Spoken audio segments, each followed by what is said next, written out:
Decision 2023. Thank you so much for joining us here on KTVB, whether you're watching us on ktvb.com, KTVB Plus, or the KTVB YouTube page. Thank you so much for joining us.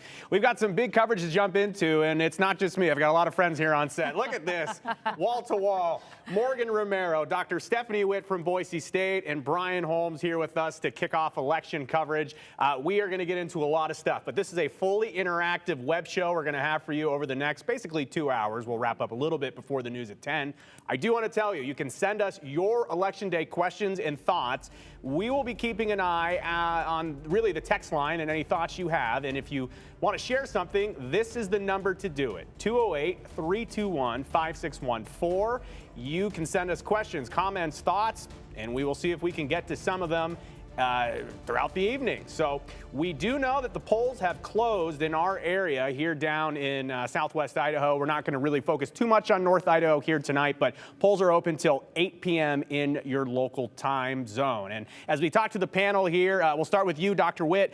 We know that in the city of Boise, this mayoral contest has been just, it's been so different. And I guess in terms of historical, what would you say the impact of this mayor's race is, thinking back comparing to 2019? Well, the 2019 race was very contentious. There were two big issues that got the public interested: the proposed stadium and the big library. Okay, so in the absence of those two kind of organizing things, this was much more calm. Many fewer yard signs, although there seems to be evidence both candidates are talking about having knocked on tens of thousands of doors, right? So I think they have really tried to get out and talk to people, but I see this as a lot less heat in this race than I saw in 2019. And it's interesting because we think back to the debate that we had here in studio a number of weeks ago. It seems like months ago now. But, you know, Morgan, when we had the debate, it was the first time we'd hosted a Boise mayoral debate. And I guess that would say, you know, people really are interested in this race. People are really interested. And I think you have a mayor who served during unprecedented times, and she has a track record that people could look at. You know, there were some issues that she faced during her tenure in Boise, not just on city council, but as mayor, and that including the Boise police chief scandal, as well as the upzone, as people call it, the zoning code rewrite. I think that brings people out, and that's why we had a lot of interest in that mayoral debate. Mike Masterson, being the former police chief in Boise, he's got a lot of support from Boise police officers, the union, as well as firefighters.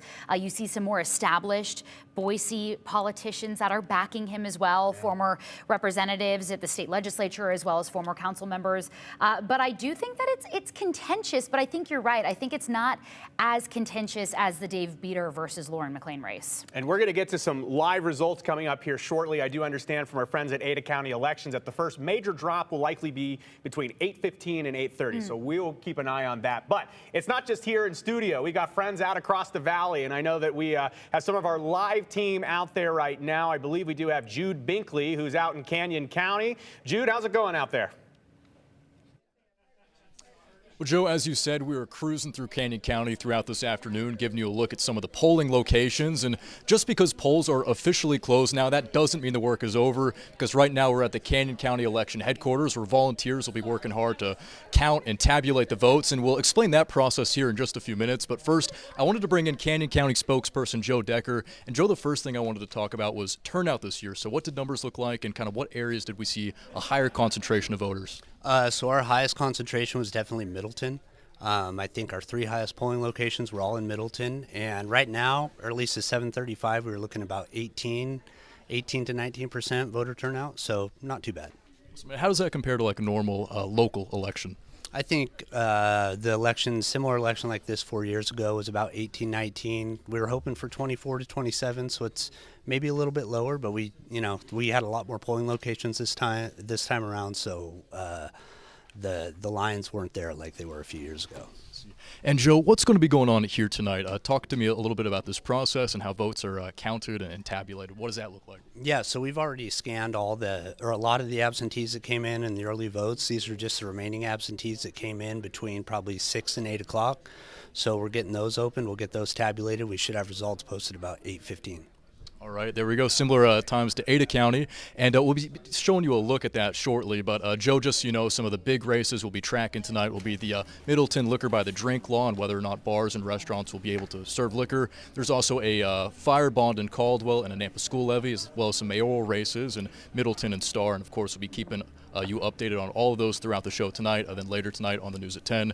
But for now, we'll go ahead and send it back to you. Actually, real quickly before I let you go, Jude, I know that you and Joe Decker were just talking about the lines, and I know in years past, thinking back a year ago, Jude, we had a lot of video from your location at the O'Connor Fieldhouse showing us these long lines. Did you see anything like that out there today?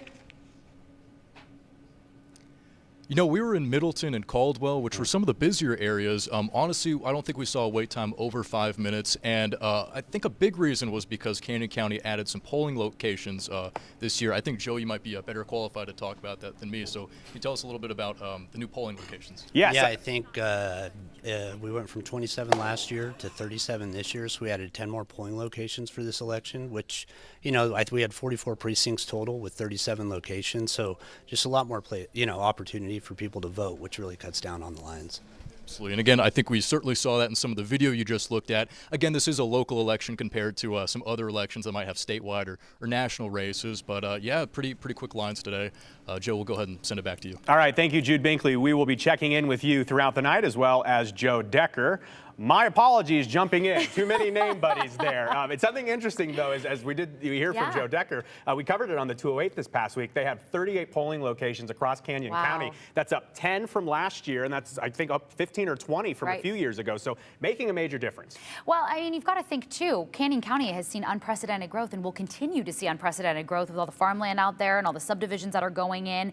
And this year specifically, I think it was really necessary when you do have those really critical local races. You've got the Star Mayor, Caldwell City Council, Caldwell School District Trustees, Valley View, the Caldwell Fire Station bond that you talked about, Middleton Mayor, Middleton City Council, the liquor decision, and then the Middleton School District levy, all these Nampa council seats, Nampa School District Trustees, and then the Nampa School District levy that are also, you know, all of these, again, we say this time and time again, these are issues that really impact people on a day-to-day basis. And Joe said it, I think maybe on the 208 this week, Joe Decker said these are the races that people really need to turn up for, and they really need to show up for these. I know our Andrew Bartline is also out live for us here this evening. I believe we have him out at the watch party where there are a number of candidates at the universe at the end of the lounge, the lounge at the end of the universe. I was so close. Andrew, I know that Mayor McLean is there. Has she made an appearance yet? No, we have not seen Mayor McLean quite yet. Again, she is the incumbent, running really on the headlining item here on Ada County for voters, specifically those in Boise, though, voting for their mayor. Boise City Council candidates here as well, drawing a lot of attention. So that's kind of what is happening right now. As people are starting to trickle in, our photojournalist Forrest Ali can pan and show that people are slowly starting to come in as this goes on. Again, it started at about 8 o'clock, right when those polls were scheduled to close in and around our area. So we actually have some of the signs up as Ali shows you who's trickling in here slowly. Of course, Mayor McLean is here, the high ticket item on that mayor race. Aside from her, we can just look at some of the signs here. Jordan Morales, he's running for Boise City Council. I can tell you specifically, he's in District 4. If we step over, okay, there's another McLean sign, no surprise there. But further down this way, Ollie, we can show at Colin Nash. He is currently on the Boise City Council. He is running to be on council. Again, I don't think he's considered an incumbent because he was an at-large candidate. There's some redistricting, so things are changing. So that's a good question or conversation we want to have with Mayor McLean when she does show up, as this whole thing shakes out with those districts changing the makeup of the council. Jordan Morales again. Jimmy Halliburton, interesting one. Excited to see him tonight. He's the Boise City Council president. He is running unopposed in his district. So we certainly expect him to be out here with some of his political allies as well. Meredith Stead, there's another sign. She is the incumbent. She's running in the same district she's currently representing. Excited to speak with her tonight as well. And she's coming out of District 5. So 2 of the Boise City Council races, all 6 of them are up, but 2 of them are unopposed. So those other 4 up for grabs. There's candidates in 3 of those 4 races here. Looking forward to speaking with all of them, looking forward to speaking with Mayor McLean. As people slowly start to trickle in, we should see them. Interestingly enough, the only political candidate I have seen is actually Terry Pickens-Manweiler, who ran for lieutenant governor last election cycle. So we are seeing many different people involved in state politics, involved in local politics, but the people actually running here tonight haven't quite seen any of them yet, Joe, but looking forward to it when they do trickle in. All right, thank you very much, Andrew Bartline. And I do want to mention that, yeah, Andrew is out there looking to connect with not only the candidate for mayor, the incumbent Lauren McLean, but a number of city council candidates that mentioned just there in the report. So we'll be hearing from him. And if you're wondering, yes, we will have a team that's also efforting some information from Mike Masterson at his watch party here tonight as we get closer to that. I also know that Abby Davis, our star at 10 p.m. every night for you on the news at 10. She's out live at Ada County elections. Abby, good evening. How's it going out there? Good evening. That was some high praise, Joe. I really appreciate it. Things are going well here in Ada County. We're at the Ada County warehouse, actually, and it's really just the calm before the storm. You can see people are getting ready. The trucks are here. If you take a little bit of a walk over here, you can see some of the Ada County election workers. They are just waiting for all of the ballots from the different precincts around the county to get dropped off. And once they are dropped off, then they will start getting processed. So right now, voters are just going through some of the absentee ballots that they still have. But again, most of the work will happen when all of those ballots are dropped off from the different precincts. This year, there's about 190 different precincts and about 170 different polling locations. That is pretty comparable to the numbers at the last election. So in terms of turnout, how many people have actually voted in Ada County in this year's election? 105,000 voters this year so far. That's about 35% voter turnout, and that is actually a record number. I talked with the Ada County clerk, Trent Triple, a little bit earlier, and he said that the most comparable election, that was in 2019. There were only 83,000 voters that voted in that election. So we've already far surpassed that. They were expecting about 100 to 120,000 voters in Ada County to vote. Again, that's from absentee ballots. That includes early voting. And of course, most of those were tallied from voting today on election day. Now, in terms of why those numbers might be increasing, a lot of it is just population growth. There are about 50,000 new registered voters in Ada County since 2019. So obviously that will drive those numbers up. But also there are some contested races. We have the Eagle mayoral race. We have the Boise mayoral race. People are really invested in those, as well as some ballot measures, including the Ada County bond that would, if it passes, would expand the Ada County jail. So people are turning out for those. I was told that more people are turning out in Eagle to watch that Eagles mayor race, and then also in District 5 for the Boise City Council. So kind of interesting that more people are turning out for those certain ballot measures and those certain races. But turnout is looking really good here so far. Again, it's really just the calm before the storm. We're just waiting for all of the cars to drive through, and they'll come right through here, and it should get pretty busy and pretty chaotic, and I'm told that should happen around 8:39 p.m. So people here are ready, and it should be a long night. They should be here until around midnight, I'm told. So we'll just have to wait and see what happens. All right, thank you, Abby Davis. She will have our eye on us for Ada County. Very good. So, all right, as we come back into the studio, a number of things that Abby talked about that I want to get to here with our panel. And the first thing I want to talk about is the possibility of runoffs. In 2019, the city of Boise, the voters of Ada County, we all kind of had a surprise on election night because Mayor McLean and at the time the incumbent Dave Beater, we didn't really understand at the time what the results meant on election night. I think a lot of people went home thinking that, okay, Lauren McLean's going to be the new mayor. She ended up winning, but because she didn't get 50% of the vote, and neither did Dave Beater, it went to a runoff. Now that we have a split race here in Boise and Eagle, there's a good chance it could happen again. That's fair. I mean, Eagle, she talked about it, contested as well. You said you were driving into work and there were people, your daughter was? Right, yeah. Along State and Eagle, a lot of people out there. It's very active right now, or was earlier today. People holding up signs from both camps, all camps in Eagle, whether it was for council or mayor and all that kind of stuff. But it's very animated and very vocal in Eagle. So it's a very hotly contested race still because there's a mayor, used to be mayor, trying to get that spot back from Jason Pierce, who has served just one term there so far. The biggest rivalry going on right now, and the two candidates that I think are going to drive the most votes are Brad Pike, who's the city council president, and Jason Pierce, the incumbent. They do not get along. The biggest issues, we talked about some of the issues facing Boise during Lauren McLean's tenure, but man, Eagle, the Avamore annexation, the shooting range, all the development and the growth. I mean, that has driven the trash services. You know what I mean? There has been so much that people have come out and created these groups surrounding, like SOS Eagle, which Stan Ridgway, the former mayor, is a part of, as well as the other man, Mark, who I can't say his last name, and I deeply apologize for that. I don't want to butcher that on TV, but I think Eagle is a race we're going to need to watch closely, more so than Meridian. Yeah. You know, Meridian's, you have an incumbent, Robert Simison, and then you have Mike Hahn, who's on council, but I don't think that one's going to be as close as the Eagle race. And I will interrupt. We have our first dump of results coming in right now, and I'll qualify this, and we'll have some graphics for you later on in the show, but this is just coming into our newsroom. The first dump in the Boise mayoral election, it looks about 16,000 early votes, and again, there will be more coming in. It looks like about 8,000 absentee mail votes and about 8,000 votes coming in.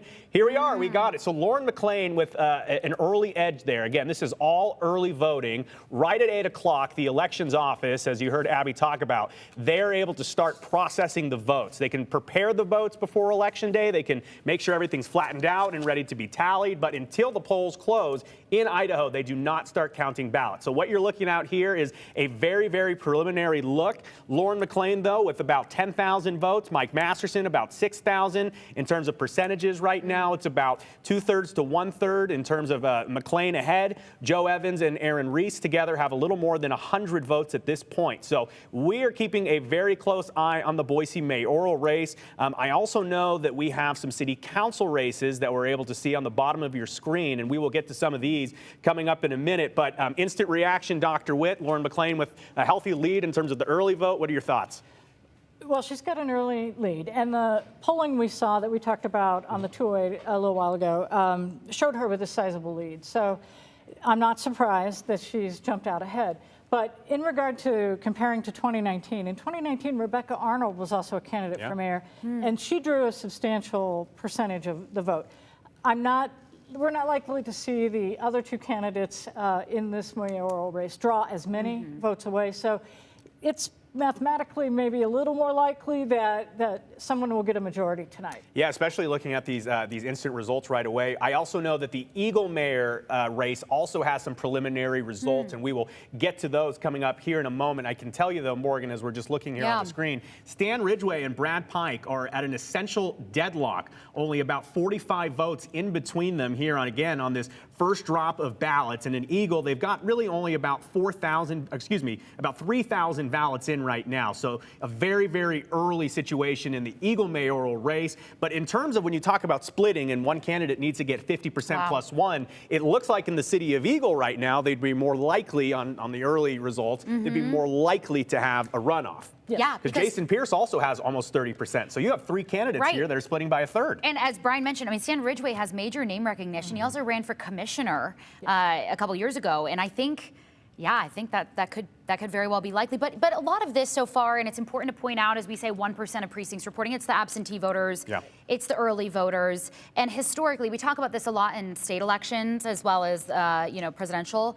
The parties that come out and vote early or that submit absentee ballots. Is that necessarily something to consider here? Is people's political leanings in these types of races with those early votes? I just clarify, isn't it usually that they tally the absentees and the early votes after? So that's in other states. The state of Idaho is unique in the sense, and this actually, and this came up in the national election last year. I'm actually glad you brought this up, Brian. We were talking about this earlier. In Idaho, they will actually do absentee and early voting first because they have them in the system, they get it going. In other places, though, like back in Pennsylvania, and we saw this during the presidential election in 2020, they did that last. That's why you don't know for several days. And granted, official results aren't official right away, but that's why Idaho gets theirs up a lot quicker. And look at that. I mean, only 45 votes there in between the candidates to get going here. So this is a very early 1% reporting, as you see on the screen there. But I know that there was a lot of community questions about, well, what will the Eagle mayoral election look like? Dr. Witt talked about some of the limited polling we had in the Boise mayoral race. In Eagle, we really didn't know. I mean, you could talk to supporters, you can try to get a pulse on the street. Now we're seeing about 30% across the board for 3 of the candidates. We could be in for a long night. We're also seeing some Boise City Council votes come in, and looking at the jail bond. Let's see if we can pull up the jail bond, actually. The jail bond looked like that had a little bit heavy side on the in favor of. We're looking at 70%, I do believe, if we can bring that up. Yep, 70% so far. Nearly 20,000 votes are in favor of taking on that bond to pay for a new Ada County jail. 30% saying not right now. That's about 8,000 votes. You mentioned this, Dr. Witt, about turnout earlier, how this may or may not affect this vote. Turnout can, if it's high, can sometimes be the death sign for a bond like this. You know, you have to get the supermajority, which is the highest in the nation at 66 2/3%, right? So when turnout is high, you have more voters who aren't sure what they want to do, and we sort of see when voters don't know what to do, they vote no. And so we'll see how it goes.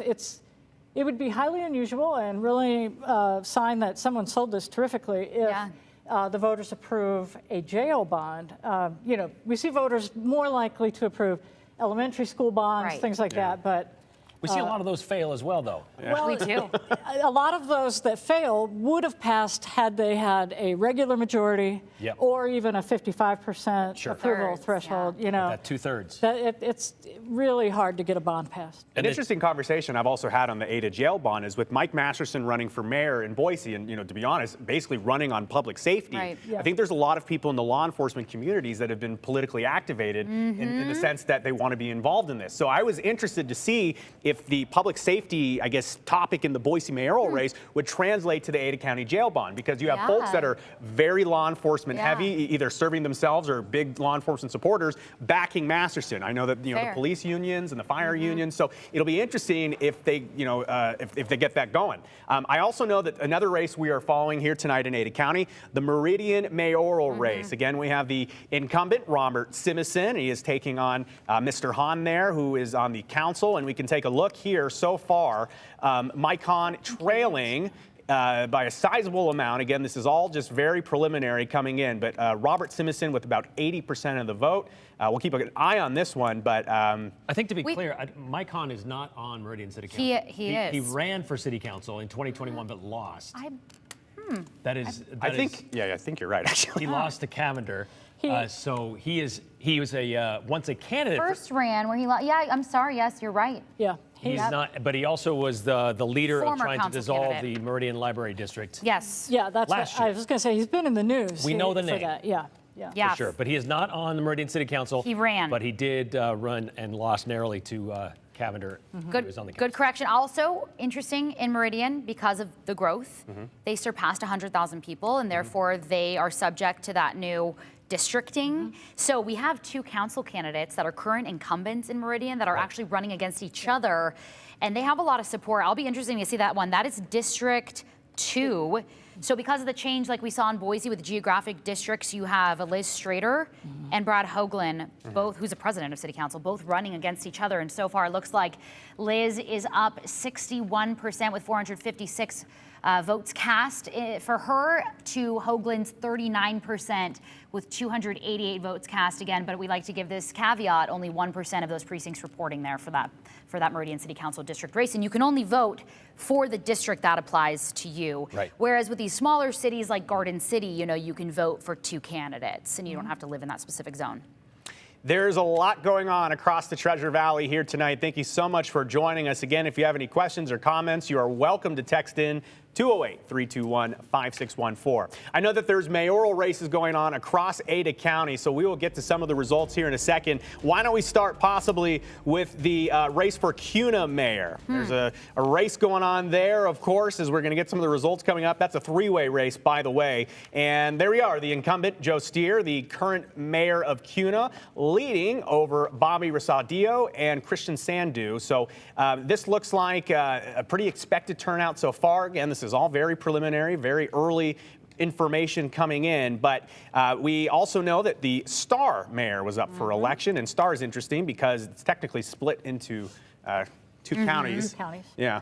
That is a bizarre situation, yeah. Very interesting. The incumbent, Mayor Trevor Chadwick, ahead of Michelle Miles here on the early votes. And very interesting, and I love what our graphics team was able to do. You can see here, candidate leading by 579 votes. So you don't have to do the math. You don't have to do the math. I know there's people worried there would have to be calculators tonight. We got a staff with calculators. I also think, too, what's driving some people, and Dr. Witt, you talked about this, is, and you mentioned how a lot of people turn them down, but is school district levies. We do have a lot of school district levies on people's ballots tonight. So in terms of turnout, would you say higher turnout would then not work in favor of those levies as well, maybe? Yeah, I would say that. Yeah. I think that when the levies and bond measures, which are two different things with two different decision rules, right, are on like the even numbered year elections in November, they don't pass as easily. It's a little easier for the school district to, get the voters out who are school patrons and really interested in that and mobilize a little easier when turnout is not so high. Where are we seeing those? We're seeing them in, I know Middleton. Is it Nampa? Nampa also has a school Nampa, district. Caldwell has one as well. Okay, okay. Interesting to note, in the Middleton School District levy, it's not going to change the rate that people are currently paying, so people are just going to be voting to replace the current levy. Those levies run for a number of years, and so you have to ask again. Right. And again, I think if people don't know that, if they see, oh, I'm going to get charged $38 per $100,000 of taxable value, and they don't know that it's not going to change their rate. But the verbiage in these proposals is very clear. It does tell voters, hey, you're not going to see a change if you vote yes on this. Yeah, the decline in state funding for K through 12 schools relative to costs is driving a lot of these supplemental levies, where the school districts just don't have it in their budget to deliver the number of teachers and bus rights and all that stuff that they need to do. So they have to come in for a supplemental levy to pay for those operating costs, right? And even though we've had historic, gigantic increases in K through 12 funding, it's still not enough, and a lot of districts are finding that they have to go to their local voters and say, can you help us get over the line here to be able to pay for the things we need? Well, because some of that money is directly supposed to be used for certain items, not just across the board. Here's money, put it in a bucket, go use it as you wish. That's right. It's designated for certain elements of their budget. So then they have to raise money to pay for other things. Yes. And that's what these levies are for. Yep. Okay, so we're talking about numbers. You've seen them across the bottom of your screen right now. The updates as they're coming in, again, just 1% reporting, but we got Joe over at the big board to kind of break it down even a little further when it comes to where some of these votes are coming from right now. This is actually super interesting as we're looking at the Boise mayoral race, just a little bit of reset for you. And it will take this screen full here just to give you an idea. There is a clear divide in the community in terms of support and in terms of where you're living. So Mike Masterson, he is in green, if we want to call that green. Right there, you can see that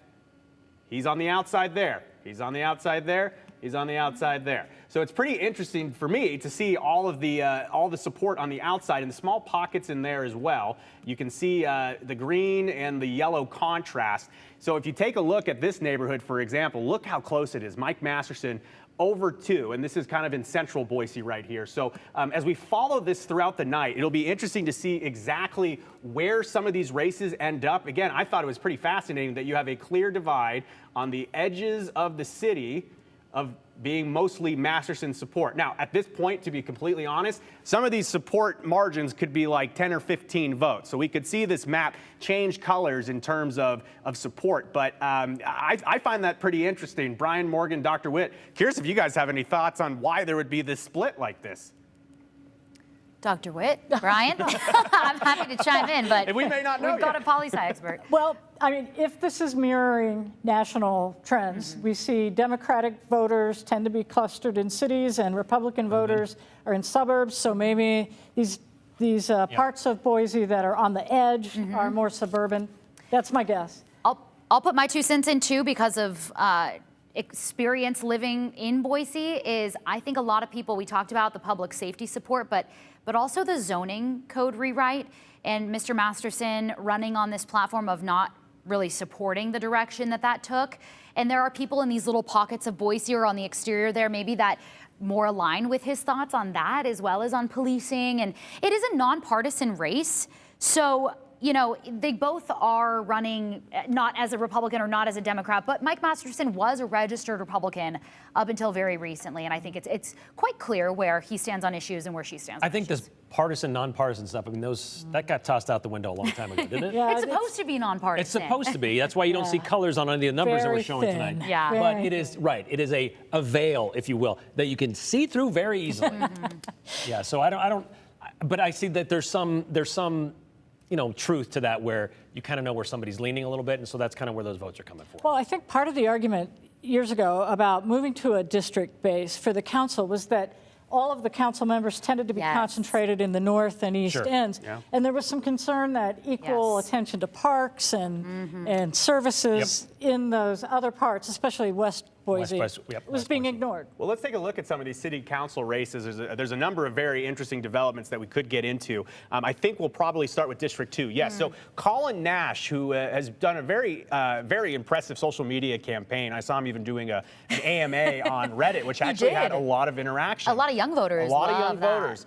This is an interesting race for several reasons. Of course, you have Grant Burgoyne, who is a former Idaho lawmaker. You have Colin Nash, who also former Idaho lawmaker, well-known local Hillary Smith. Nash, though, with the heavy lead so far. Again, this is all very preliminary. So that's District 2. Let's take a look at District 3 as well, as this one will come in for us. As the early lead is Kathy Corliss, Josh Johnston behind, and Teresa Vatter at 20% there. Chris Blanchard with 277 votes so far. As we look into Boise City Council District number 4, there might be some names that you are familiar with here. Jordan Morales and Janet Burke. Morales, very popular. You've seen a lot of his stuff on social media. I saw some Morales signs all around the city of Boise, so that'll be interesting. That one about 1,000 vote difference so far. And then finally, we'll look at District 5. This one, actually, we do not have District 5 just yet, so we will get to District 5 coming up in a second. No, we do have it. This is fantastic. Meredith Steed is ahead over Jeremy Gugino, 70 to 30%. You may be asking, what about District 1? Well, in District 1 and District 6 in Boise City Council, they're uncontested races. So Jimmy Halliburton and Lucy Willits, they've already won, and they'll be officially granted their new seats at City Council coming up in January. And you guys may not recognize a lot of these names because some of, at least in District 2, Nash was appointed.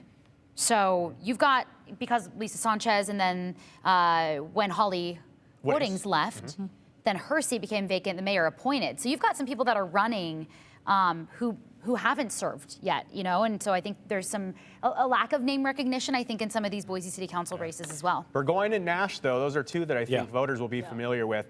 Let's also stick with City Council. We will go head over now to the city of Meridian. Meridian's got a lot on the ballot here tonight. They also have some situations where they have some well-known names. Here's two of them, Liz Strader and Brad Hoagland. Strader up 456 votes to 288, so slim margin there. Let's take a look now at Meridian City Council District 3. Doug Taylor up early over Bill Chandler. 326 votes separate those two. It's interesting because when you talk about these local elections, it really could come down to 10, 15, or 20 votes. We'll keep an eye on that throughout the night. Let's also take a look at District 5, and that will be the final Meridian City Council district we have tonight.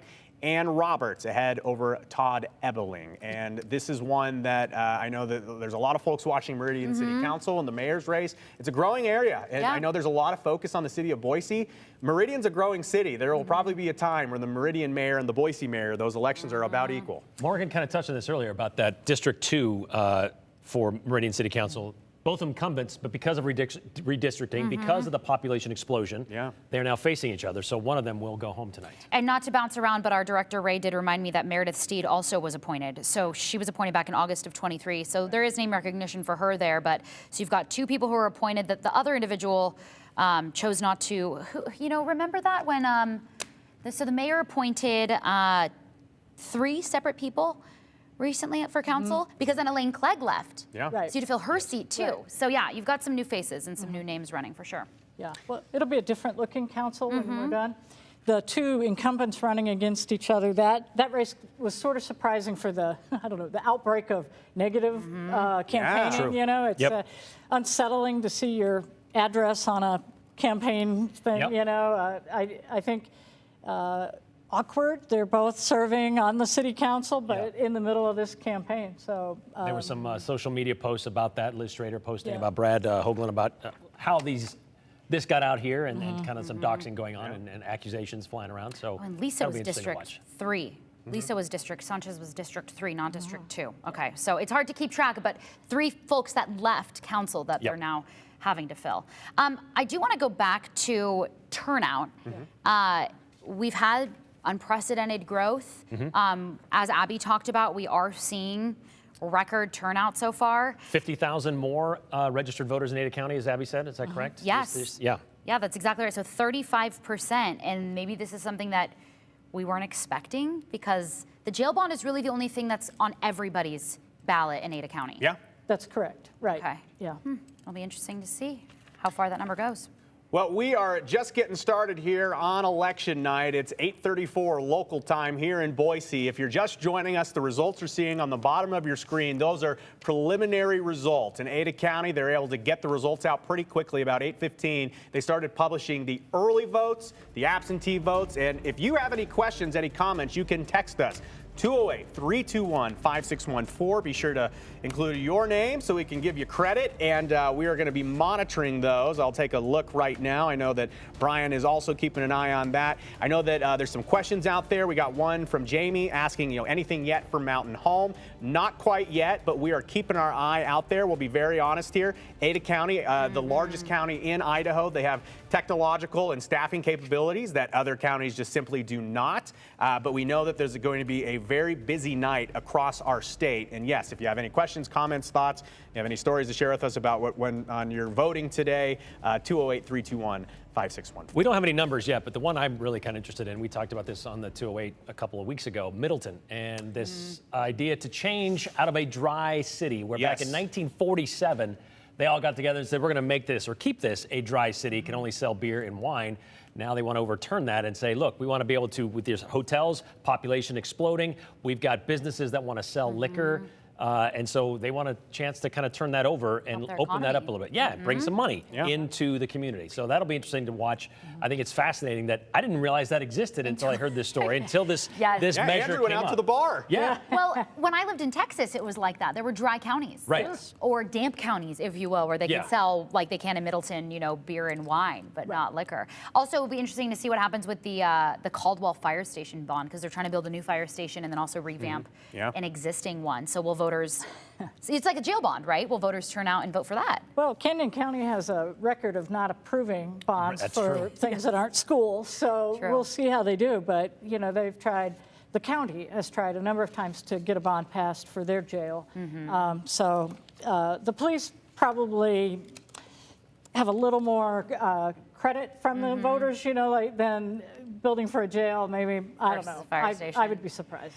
That one is going to raise people's taxes. So when you read that versus reading like these supplemental levies that are just replacing existing ones, that may turn some people off. A couple other EMS items up in Valley County. Oh, yeah. That is also a growing population. A lot of people recreate, vacation homes up there.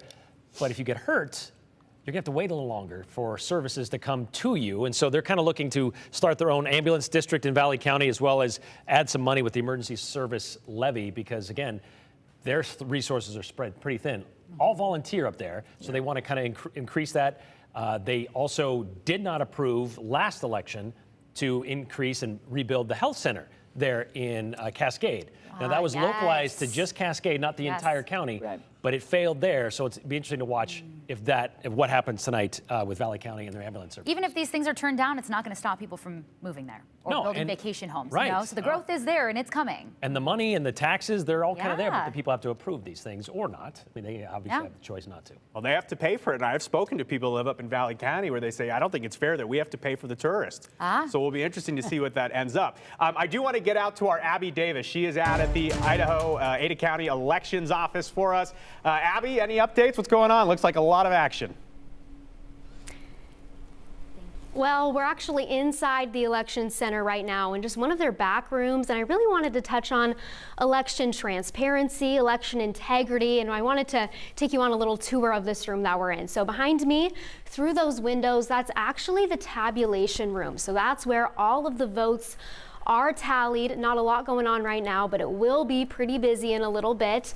They actually do these things. They're called a logic and accuracy tests leading up to the election. They did about 5 of them. So that happens when everybody can go, and they actually just make sure that all of the ballot machines, well, that they're reading all of the ballots correctly. So they test that leading up to the election. They did another one this morning, and then they'll actually do another LNA test after all of the ballots are counted. So that's really one of the ways that the county gives people an inside look. Like I said, people from the community, they can go to those tests. They can ask any questions they have about elections. They can ask any questions about how their votes are counted. They can ask any questions they have about accuracy, how the whole process works. So LNA tests, again, that's the tabulation room that you're seeing right there. But let's take a little bit of a walk to the front of the room. You can see this screen here, and there are a lot of different cameras, about a dozen of them, all throughout the warehouse. Those are streamed live. So if you're sitting at home and you're curious about what's going on here at the Ada County Election Center, you can watch. You can go to Ada County Elections, just their website, watch all of those different live streams. I think there's about 13, so about a dozen of them there. It's kind of a bird's eye view, so you can't really see super in-depth, super close-up about what's going on, but you can definitely see all of the workers. Again, they're just kind of waiting for all of those ballots from around the different precincts to get in there, so not a ton is happening right now, but it will pick up here pretty soon. So those are about 13 different live streams from about 13 different cameras that you can watch from home if you're curious about what's going on here in Ada County. And then we're going to go on a little bit more of a walk. So I said about a dozen cameras there. They are a lot more around the Ada County Election Center as well, about 40. So these are a little bit more specific. I said that the other cameras, those were a little bit more of a bird's eye view.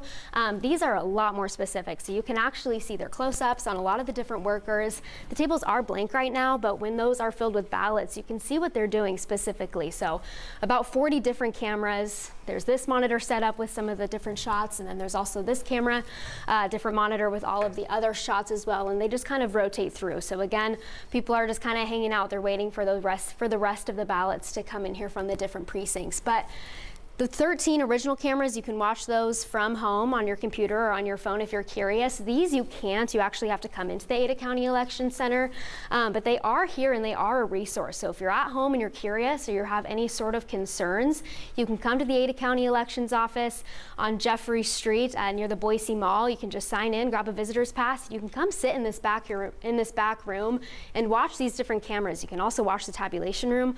Obviously, there are about 4 different cameras or 4 different windows there, so you can watch what's going on, and it is a goal. I was talking with the Ada County clerk a little bit earlier. They've really tried to increase their transparency, and it is a big priority for them, obviously, because election transparency and election integrity has really become a hot button topic over the last couple of years. But these are resources at home if people are curious. The LNA tests, these things aren't specific just to Ada County. Canyon County does them too as well, so they are pretty standard procedures, but these are just a couple of the ways that Ada County lets voters and people living in Ada County get kind of an inside glimpse into what's going on here on Election Day, and what the process looks like here for counting ballots, and what all of the election workers do.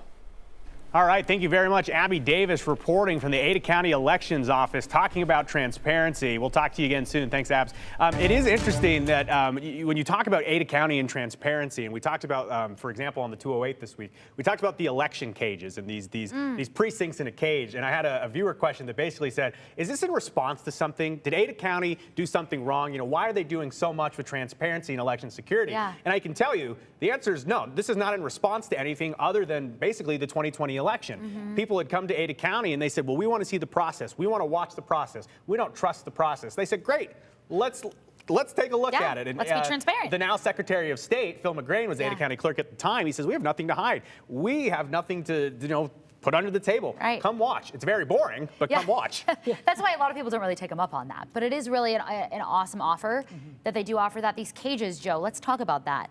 Very interesting. They only had so many, right? They're not at every precinct in Ada County. Yeah, I think there's 20 of them. Brian and I were talking about this. It's really interesting, and we actually got a comment from somebody that I think worked at a polling place. They said, they basically said that it was great. It was great. They love it because it made their job a lot easier. Self-contained. Right. Self-contained. There's no questions. You know, there's a lot of gear and a lot of things moving around on election night. So being able to put everything in a cage and move it around is really cool too. They had a moving company. They rented out their fleet, and because these are big cages. Yeah. They put them on these trucks. They loaded them out Monday night, and then the cages are actually going to stay at the polling precincts till tomorrow. The only thing that comes back is the things necessary, like the ballots. The ballots. data. Right. Yep.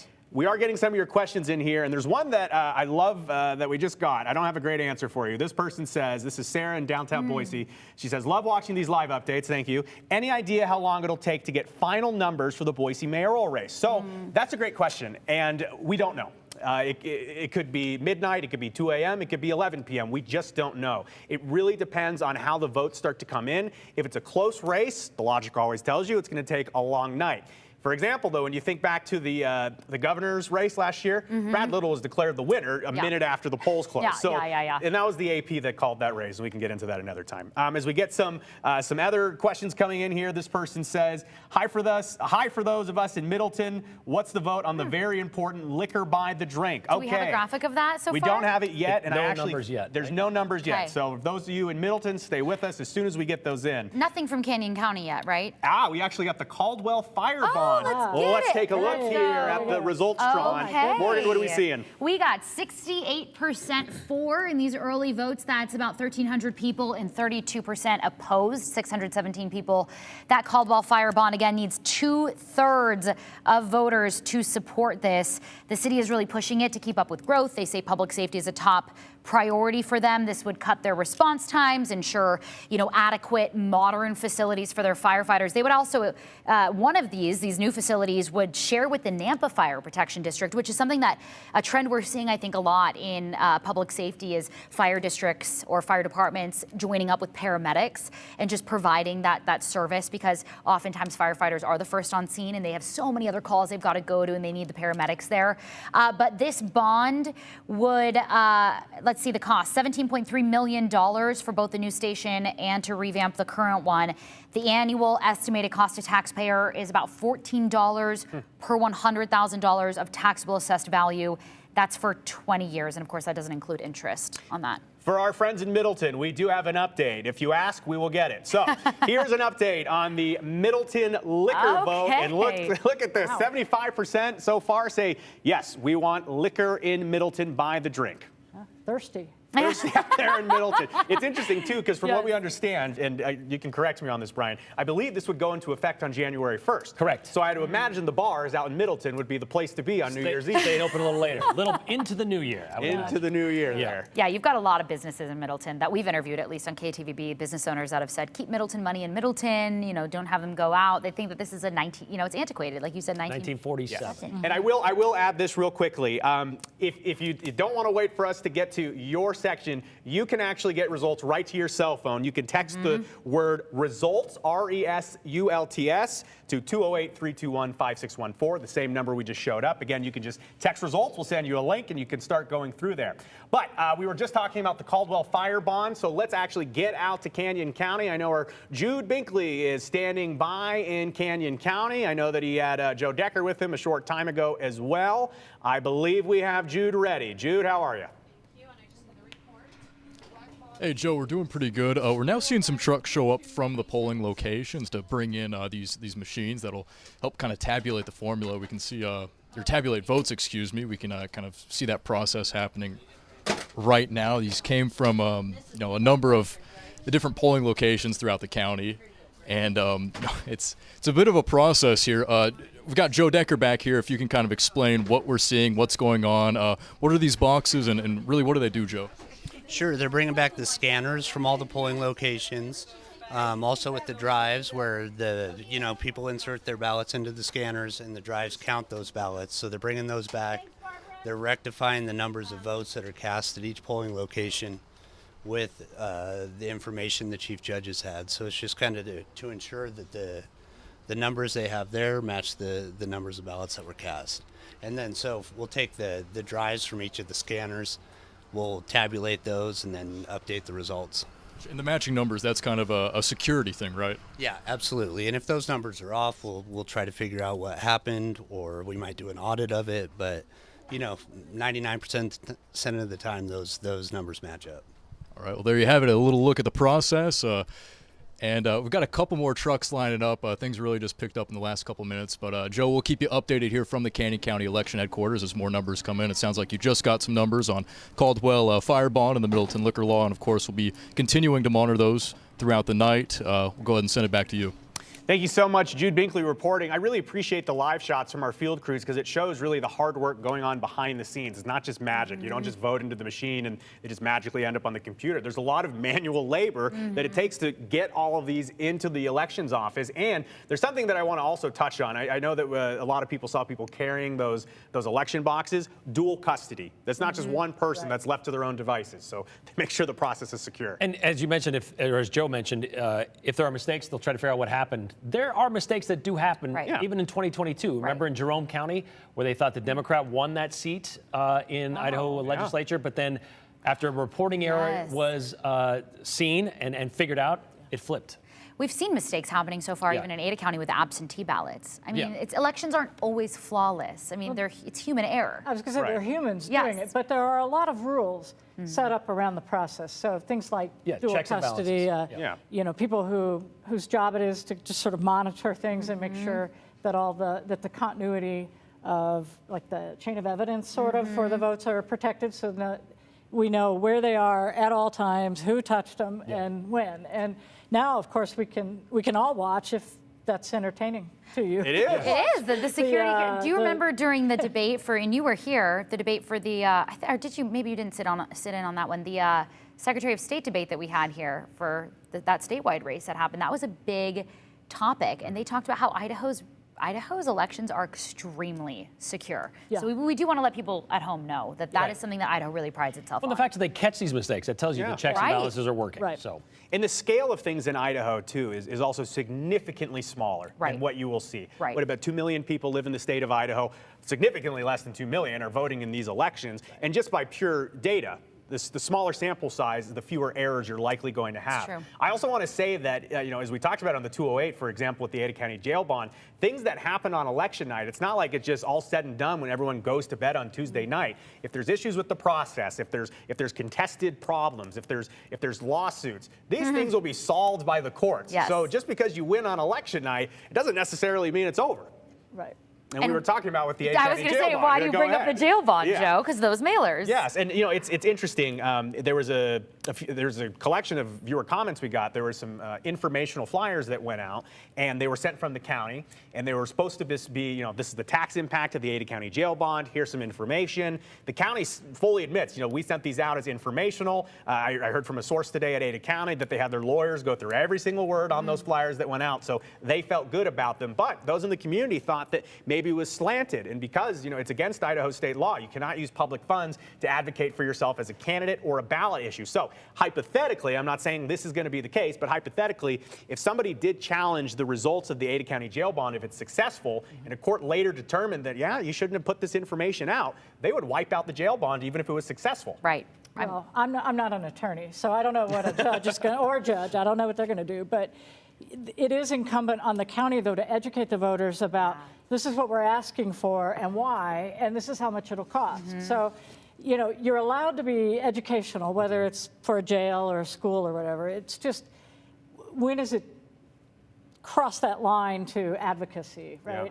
And I think some people just believe if you're even talking about it, it's advocating for it. Well, that is going to be decided here soon because there was a lawsuit filed, I want to believe, Bonneville County with the school district. From last year. Yeah, from last year. We just filed, though, just last month, a couple weeks ago on October 24th, that because they use 3 words on these mailers, the word need, aged, and overcrowding. And they said that was advocating, and so they're being sued by the state of Idaho right now. It's a fine line. It is a fine line, and that flyer did have the word need. So we'll find out. It The all comes mailer, down the to Ada it. County Yes, mailer had it need. did. And Yeah. Ada County also had a website up, so someone would have to go through the entire website. But anyways, that'll be for a follow-up tomorrow. You can Yes. tune into our coverage. Well, thanks for joining us here. We are approaching the 9 o'clock hour. Again, the results you're seeing on the bottom of your screen, those are preliminary as votes and results are coming in. If you have any questions, you can text us anytime, 208-321-5614. We'll keep that phone number up there for a moment. You can also text the word results, and we will send you a link to the KTVB election live page. Our team is working very hard in the newsroom right now to get those updated up to the minute. I am confident in saying that the KTVB website is your home for election results. We've got everything up to the minute. Of course, the polls are closed almost all across Idaho right now. Up in North Idaho, there's only 7 minutes until the polls will close there at 8 o'clock local time in the Pacific time zone. You can also text the word election to 208-321-5614. That will also get you the results page. So I'm seeing some of the questions. I'm seeing some of the comments on social media. I know the big race in the Ada County and Boise area that people are talking about is that Boise mayoral race. I will tell you that if you've been with us for the last 20 or 30 minutes, there has not been another update, but we will show you again these preliminary results coming in. The incumbent Lauren McLean out in front of challenger, retired Boise Police Chief Mike Masterson, Joe Evans with 1%, and Aaron Reese with 1%. Again, these are from early votes and absentee votes that are coming in from Ada County. We'll be keeping a close eye on everything here. I'm looking at tonight. Twin Falls County right now. What do you got there? I'm looking at our website here, and very early numbers. 5 votes coming in and tallied for Hanson Speaking Mayor. of Twin Falls, Brian, There's there's a live look. There's the live look, exactly. This is the drop-off spot location in Twin Falls County, just like we've seen with Ada and in Canyon. This is where they're bringing their votes and dropping them off there. You can watch there. Again, exciting television if you want to see people carry boxes. Compelling. Looking at some of these Twin Falls County, Twin Falls City Council seats, we don't have numbers on those yet, but we're looking at numbers from Buell, looking at numbers from Hanson, and I am looking at numbers from Hollister. So those are the few numbers that we have in. Again, those are smaller cities, very small numbers coming in. But if you want to check it out, they're at ktvb.com as well. And we'll be putting those up, I assume, at the bottom of your screen as the night progresses. A little bit of a roadmap for you right now. We're going to stay with you really for about the next hour here on whatever device or venue you're watching from, ktvb.com, KTVB Plus, KTVB YouTube. And then we will reset shortly before 10 o'clock where our team will have a full 10 o'clock newscast here on KTVB. Secretary of State Phil McGrain will join us live in studio. We got a lot to talk about as we're going through some other results. This is the Hanson City Council. The folks up there got a vote for 2. Again, some really early results there. 10 votes have been counted. 10 votes are in. I'm curious, and we can talk about this and get to results later. Do you guys want to talk about New Plymouth? Because that's, to me, very fascinating. It is, Yes. especially in the last week. It really has been. Especially considering what happened last night. Yes. Well, That okay, is so there. if you're unaware, and again, you can go read about this at ktvb.com, this likely will be one of the headlines that will be on national TV tomorrow out of Idaho. If you haven't heard, though, the incumbent mayor, Rick York, or Ricky York, as he's on the ballot, he allegedly shot his son in the arm this past week after an argument. And he's still on the ballot. He was at City Council last night. He bonded out of jail.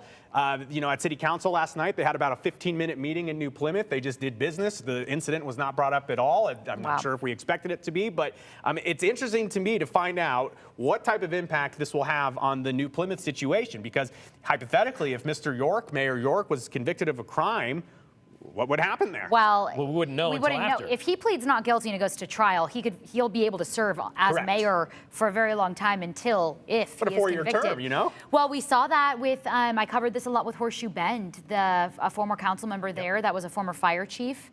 Finally was convicted, took a plea deal. But Idaho law does allow you, until you're convicted of a felony, it allows you to sit in a public office. So I'm not seeing any results in from New Plymouth at this point. I don't think we're expecting to at this point, but something we will talk about. Is the race for mayor contested? It is. Yes. So, Okay, Lisa Ben-Gilly is the challenger. She's the only one on the ballot against Ricky York. So that'll be one that we're watching here. Some people may say it's purely entertainment. I don't think that's fair to say that at all, but it is very interesting to see the situation in a local community like New Plymouth. Again, we're not trying to sensationalize. We're not trying to make a story out of something that's not there. This is very serious. An incumbent mayor who's on the ballot here tonight, days before the election, a very serious incident with his son. I'm interested to see how the community reacts. And switching subjects, I am curious. Can we see, do we have the ability to see all the Boise City Council districts on a map right now and see how those are playing out? Is that possible? I can go hop over to the touch touch screen? Okay. Yeah, I'll catch up with you guys. I'd like to see that because some of these, I mean, District 2 has 4 candidates, District 3 has 4, District 4 has 2, 5 has 2. This is just Boise City Council. And I think it's helpful for people with all the redistricting that's happened to see which district is theirs. And so we'll work on that. Joe's going to work on that. I got it. Oh, you got it. What do you got, Joe? All right, let's start with City Council District 2. This will take a second. There we go. So, yeah, Colin Nash is getting a majority of the vote in every single area in his district. He's got 48.6% of the vote right now, just over 1,100 votes. Hillary Smith is trailing by a few hundred votes there with about 27%. Grant Burgoyne, I can't see in the dark total there, 481 votes for about 20%. So it looks like Colin Nash is healthily out in front. On that one, again, these are preliminary results. Let's go to District 3, and we'll see if there's a split here. Okay, so there is definitely an east to west split here, as Kathy Corliss has about 40% of the vote, and you'll see here in the green highlighted here. Interesting situation. And then on the I guess the west side of town there, Josh Johnston's got 517 votes. That is good for about 27% right now. We'll take a look now at Boise City Council District 4 as we come in here. Jordan Morales has the north side kind of wrapped up there with 73% of the vote. Janet Burke down below. She's at 587 votes, so that's good for about 27%. But you can see in some of these districts so far a clear divide in terms of geographical location and who they're voting for. Again, these are all very preliminary results. And then Meredith Steed, about 2,500 votes, 70% of the race. Meredith Stead. She's basically in front in every area, every precinct, I should say, in her district over Jeremy Gugino. While I'm over here, I'll throw up the Boise mayoral race one more time because we can. Again, these are the same preliminary results we've been looking at. You can see, though, Mike Masterson, there are areas of Boise. Green for Masterson. So very interesting there. We'll have to do some research after the election to figure out exactly who voted for what in what area. But Joe, we got a viewer question asking, question. What do we got? Asking about CUNA school trustees. We do have those numbers, again, on our website at ktvb.com, but I'm looking at Hillary Lowe right now with just 1% reporting at 65% over Joey Thomas. James Grant at 1% reporting 67% over Christy Hardy. And then CUNA School District Trustee Zone 5, 59% right now going for Michael Thornton over Russell Johnson. We have 2% reporting there. So there you go, Morgan, for your updates on the CUNA School Trustees Zone 1, 2, and 5. And keep those comments coming in at 208-321-5614. I am seeing a few comments coming in. Okay. Just peeping over your shoulder. So this is interesting. Yeah, this person wrote in about the Ada County Jail mailer. They said, who exactly sent the county mailer about the jail? The county commissioners, the county sheriff's office. The return address did have the Ada County Sheriff's Office on Barrister. And again, the county is fully transparent. When I talked to them, they said, yes, the county paid for this. The county put this out. It's kind of both. It's kind of both. Yeah. Yeah. So it's interesting.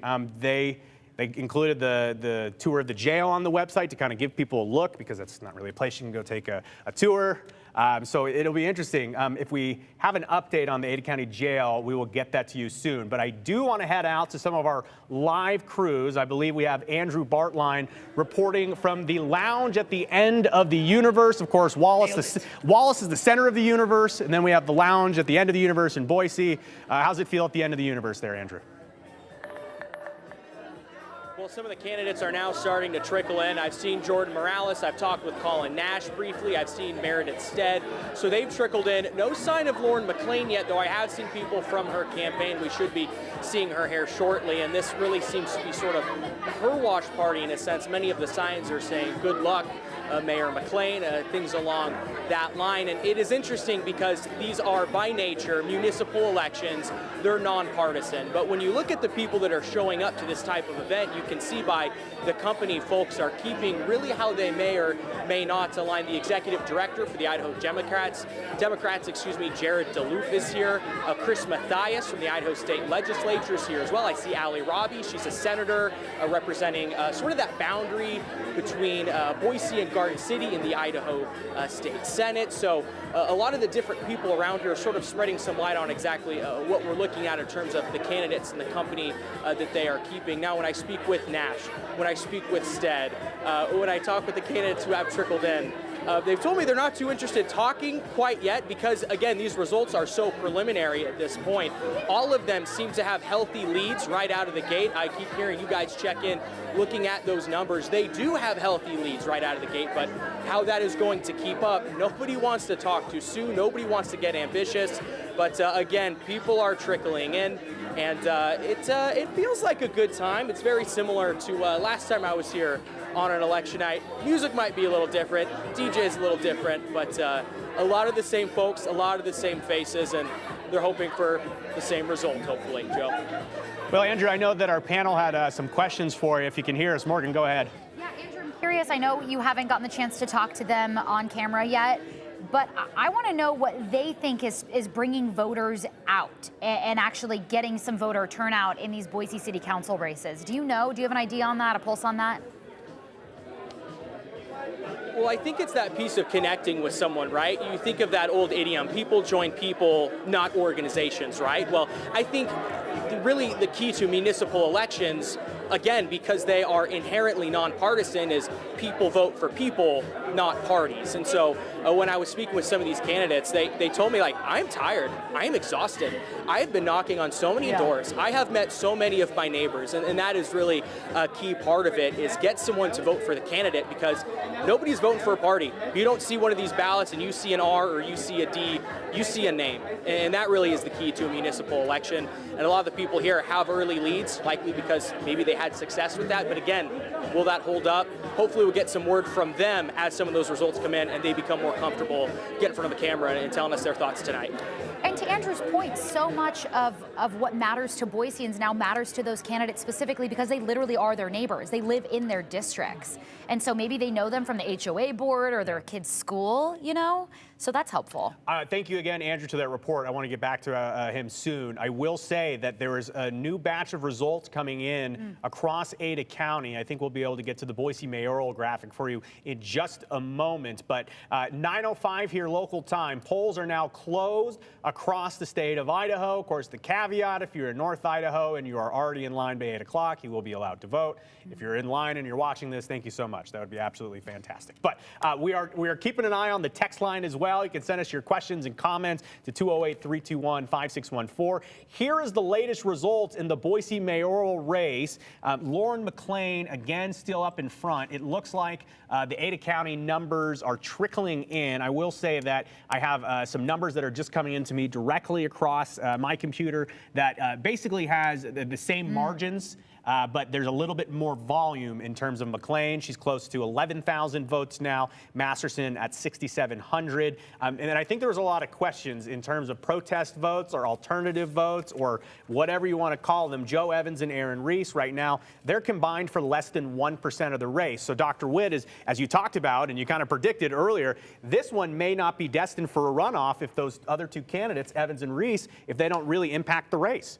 Yeah, I think that's the key difference between right now and 2019. You know, that there was a third strong candidate in that race. And, you know, it's always good to see people run for office, but these are folks that are not likely to win, right? So how much do they draw off? Is it enough to keep someone from getting 50% plus one?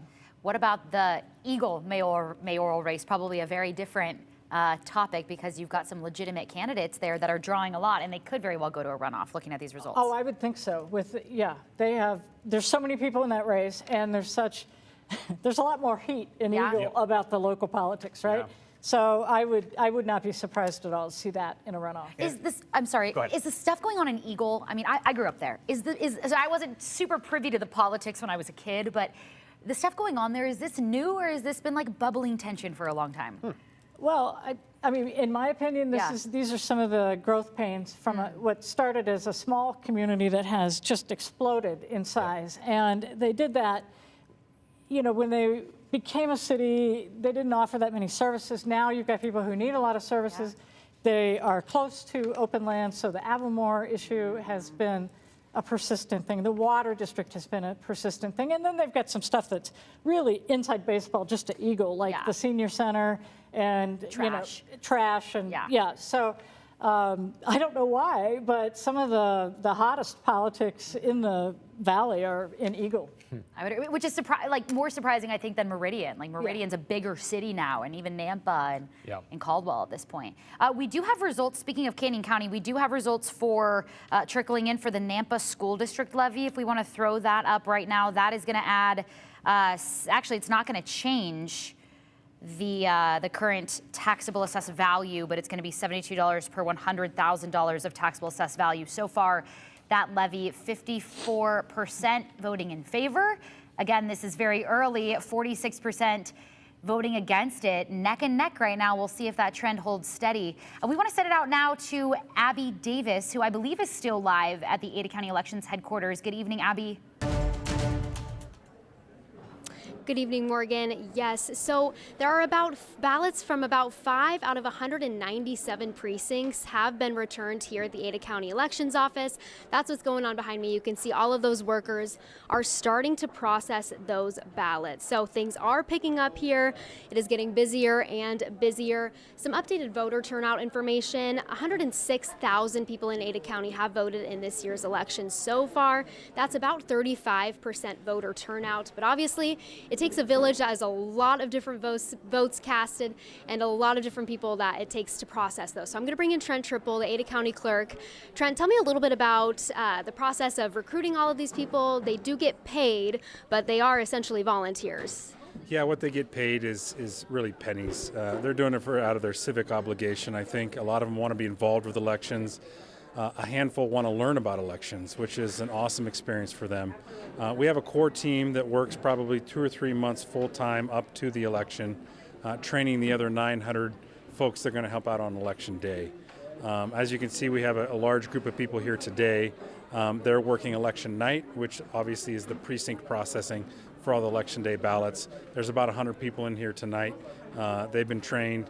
And we actually deputized them earlier this evening, so they're official to help us out. But yes, like you said, it takes a village. We got a lot of people from a lot of different places working to pull this off. What does the training process entail? I know you said it started a couple months ago, actually.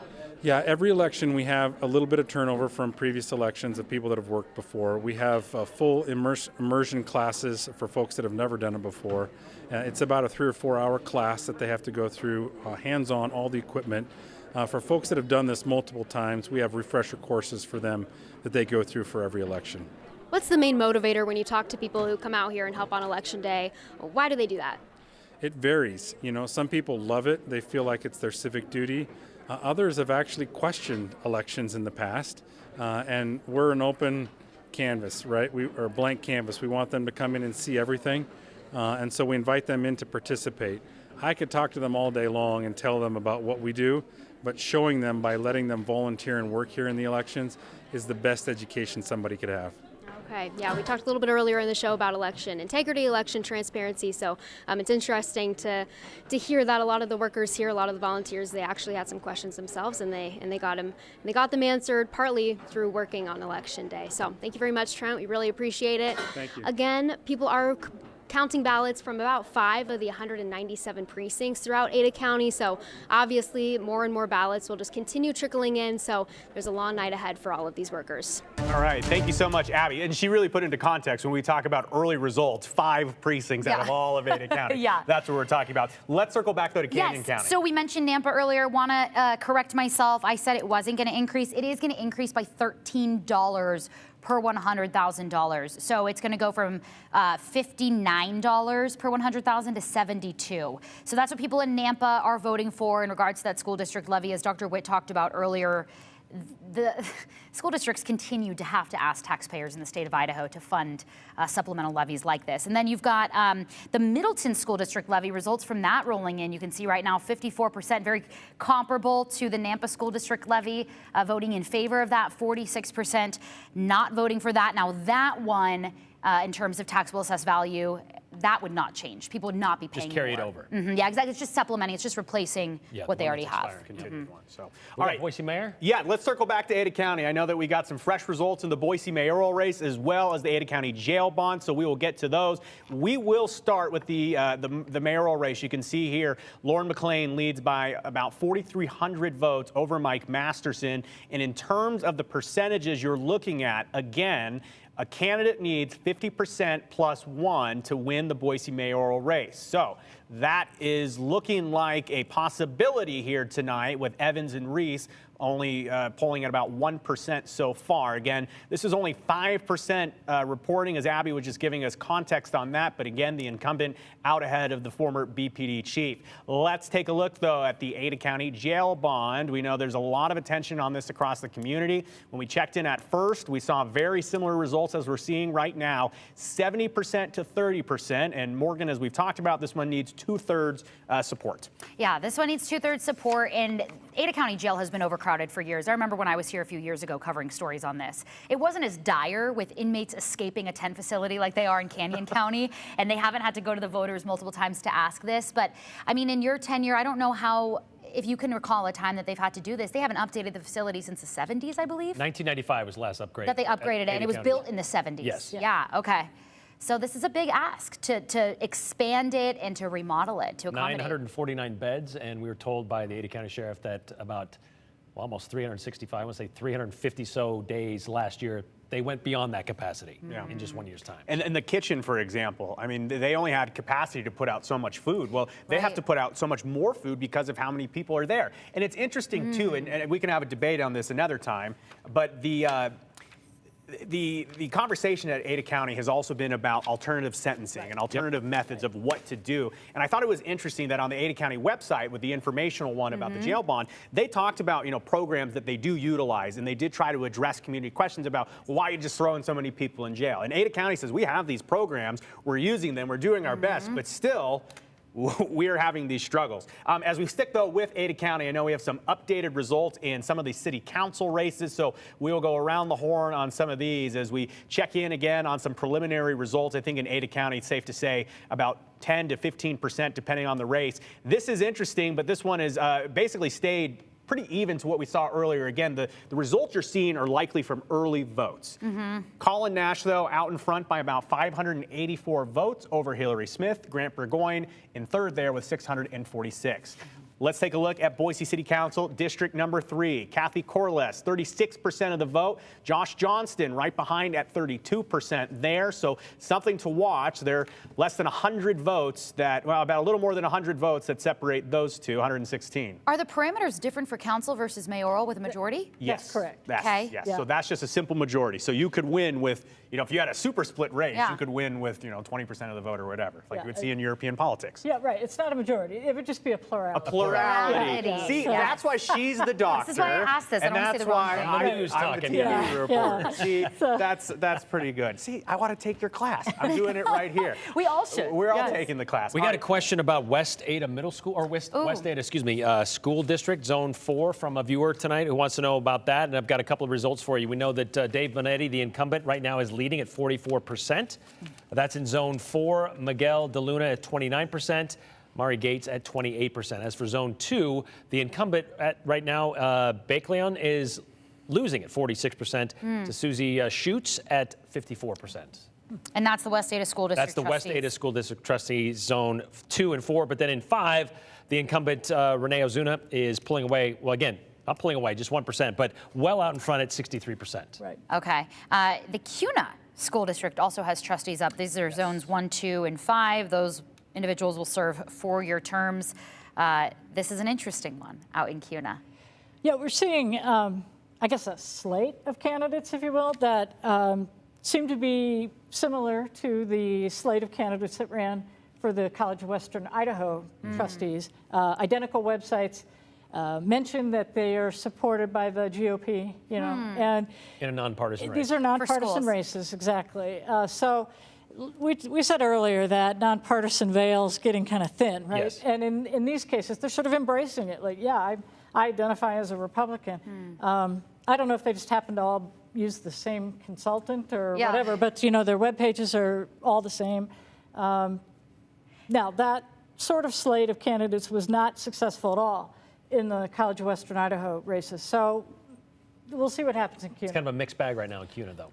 Yeah, I don't think the West Bonner experience with this has not been something I think people want to do, down here. But we'll see how it goes. The voters might be ready for that kind of change. They saw it at West Ada. They saw it in Nampa. I mean, we're not far removed from the pandemic. People were running for school district trustee for very different reasons than they had in the past post-pandemic, with all the issues that had become politicized and the concern about what was being taught and what was going on in schools. So it sounds like these candidates are sort of still running on that similar platform. Yeah, I think so. It's part of that, nationalization of our local politics. Even though what you get to do when you're on the trustee board is hardly ever concerns those things that motivate those candidates. That's what's drawing them into the race. Yeah, hope you like budgets. Yeah.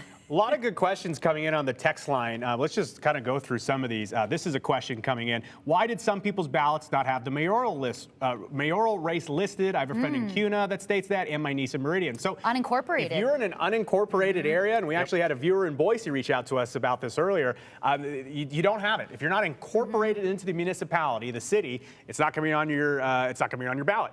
Another question. This person tells us, hey, KTVB, I'm right on the border of District 3 and 5 in Boise. How and who decides how the district lines are drawn? That's from Dean in the Lusk District. Well, those are drawn by a committee, and there was a significant process they went through.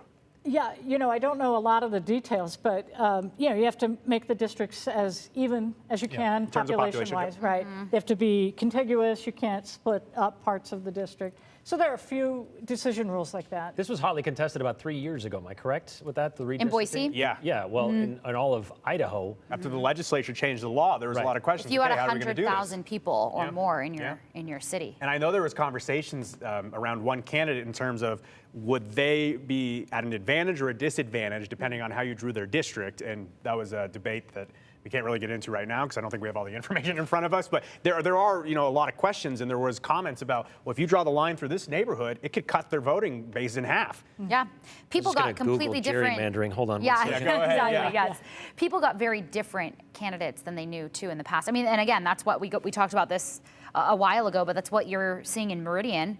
In that race between two incumbents that are really well known, Liz Strader and Brad Hoagland, they both are having to run for District 2 now. Yeah. And so we saw that in Boise too. Another great question coming in as we've got some results scrolling for you. This person asks, why are so many of these races nonpartisan? Is that how it's always been? Yes. So technically in municipal races, there's no Republicans, there's no Democrats, there's no independents, there's no libertarians. You are just representing your city as a person who you are. If you read between the lines, though, and we talk about the reality of the world we live in, these are partisan races. It depends on each individual race, but you will see city council candidates, you will see mayoral candidates, you will see school trustees, you will see all kinds of things that will lend into politics. And no one's going to say I'm a Republican, but they're going to say I have conservative values. Or I'm not a Democrat, but I lean liberal. Or I'm endorsed by the GOP. That's right. Okay, so that's also a major way to do this. And we've seen this in the Boise mayoral race as well, where, okay, so-and-so endorsed me. Well, everyone knows that so-and-so is a former Republican governor, for example. So it's interesting to kind of read through the nuance of that. Yeah, and these people had lives before they were politically motivated, before they ran for a nonpartisan public office. You know what I mean?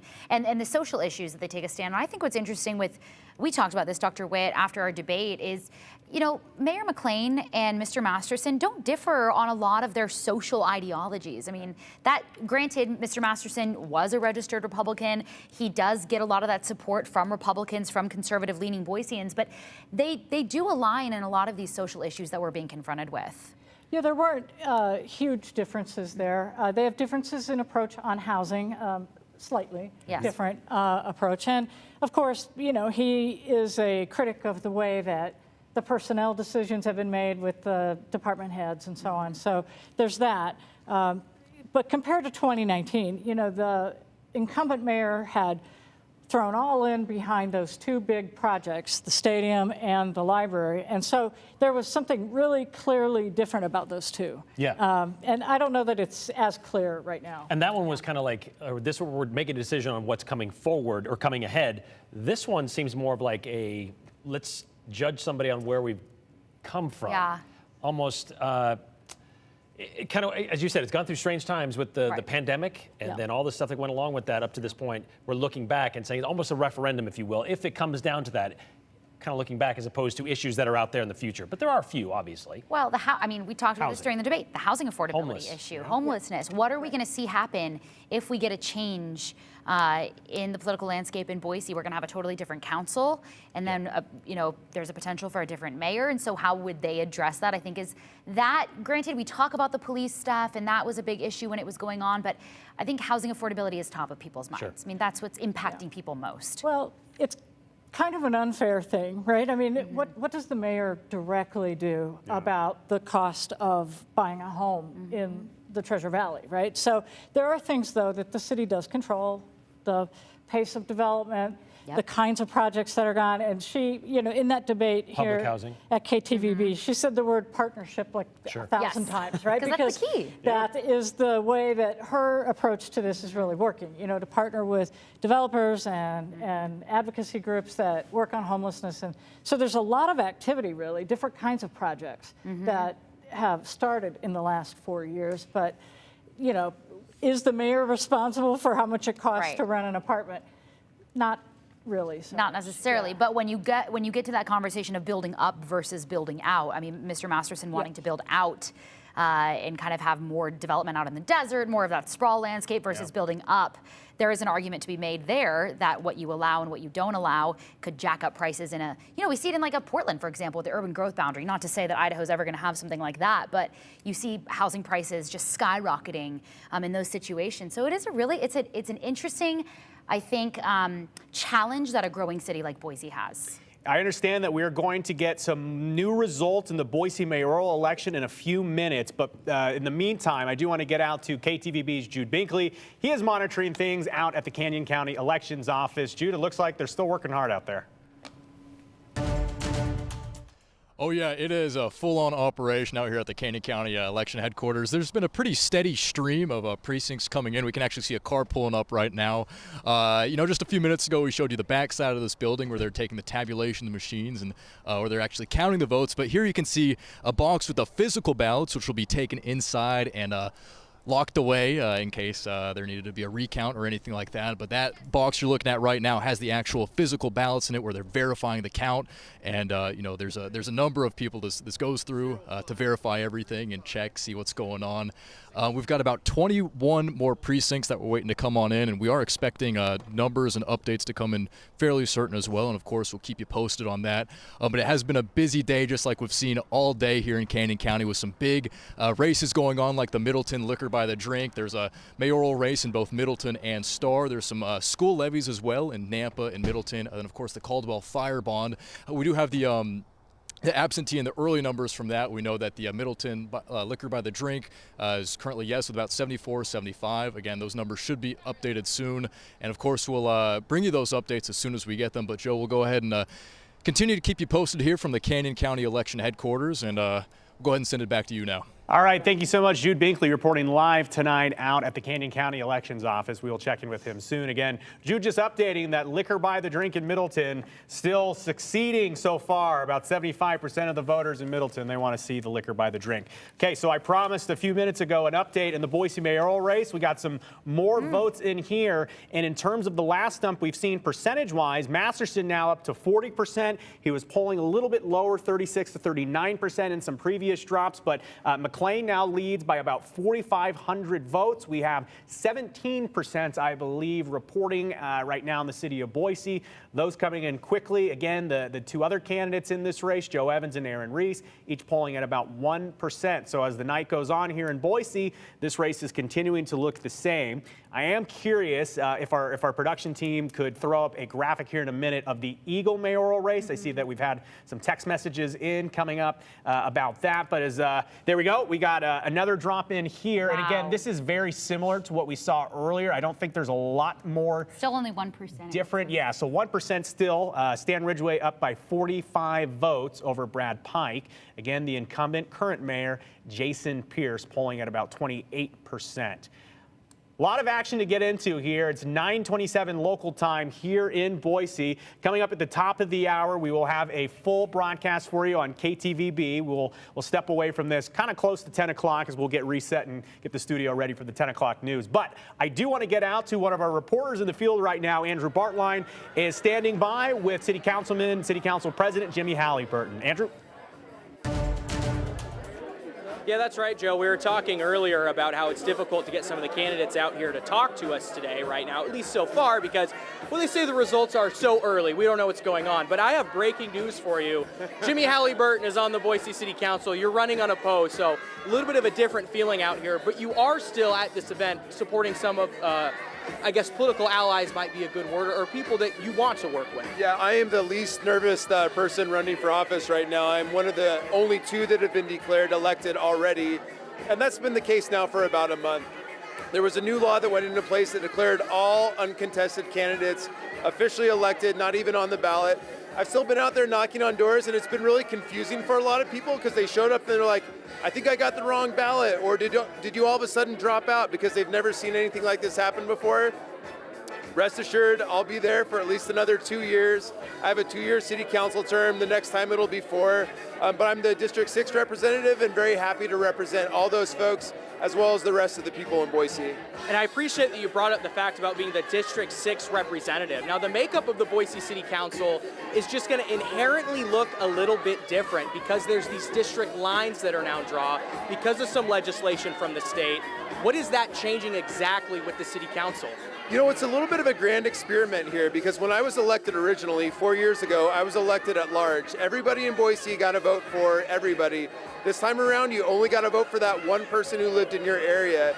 And what I've been telling people is that it's so important that council members know their districts well, they know the nuances, they know the needs, they engage with people, but they still have to be making decisions that are best for the entire city, every single decision that they make.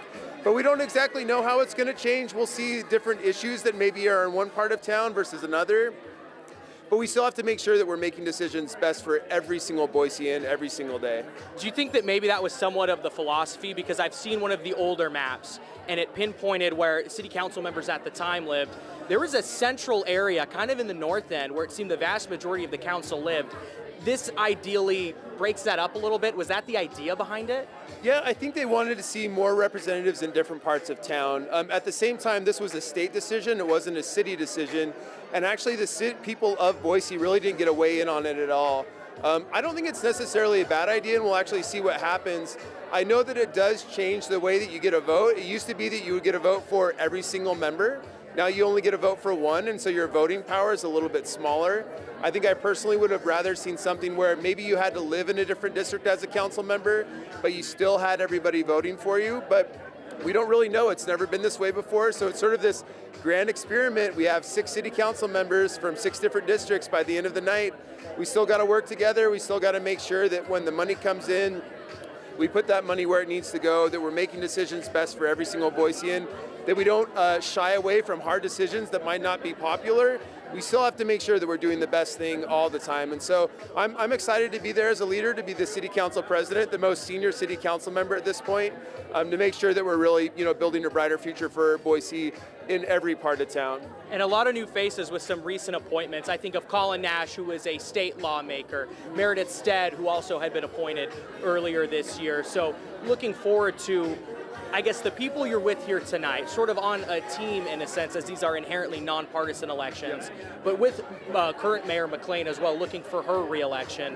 The preliminary results look good for the group here. There's not a single candidate here that is currently behind with these initial results. What are you feeling? We got 1% in so far, only 1%. There's a lot could change before the end of the night. We'll kind of keep our fingers crossed for these folks.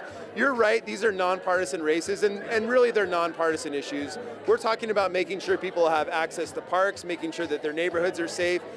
Politics shouldn't come into it. It should be really making sure that we're taking care of every single person that lives in Boise. We're going to have 6 new people in districts. It's going to be one of the youngest, newest city councils that we've ever had. So there's a lot of changes coming right now. and we'll see what happens at the end of the night. Again, we're crossing our fingers. 1% of the vote in there is a long way to go.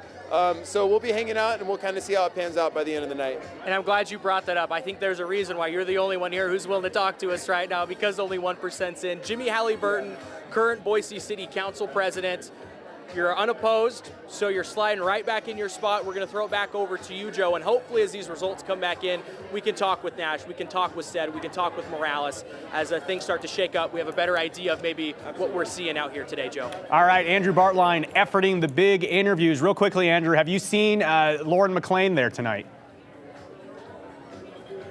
I have not. I have seen people from Lauren McLean's campaign, but thank you, Jimmy.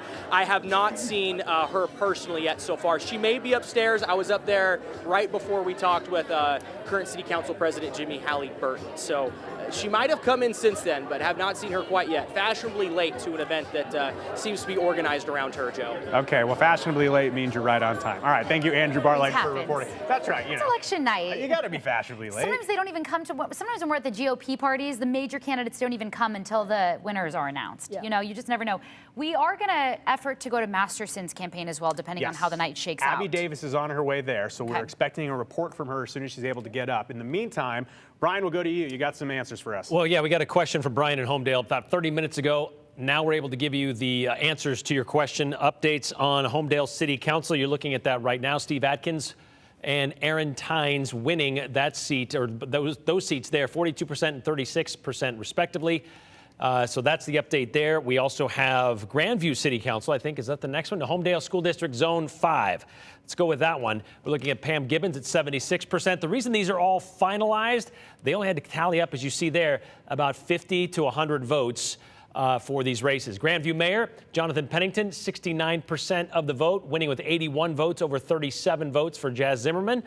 Anything else we got over there for the Grandview City Council? You're looking at two winners there across the top, Michael Smith, Tom Payne, with 34 and 32% there.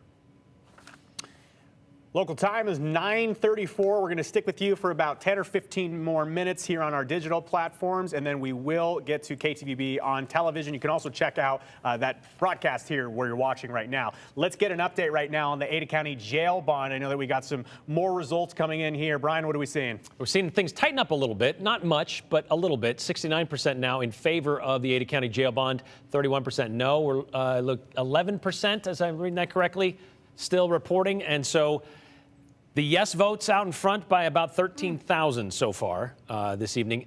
It was 70 when we first dropped these numbers, 70 to 30. So again, just tightening up a little bit, but not a lot.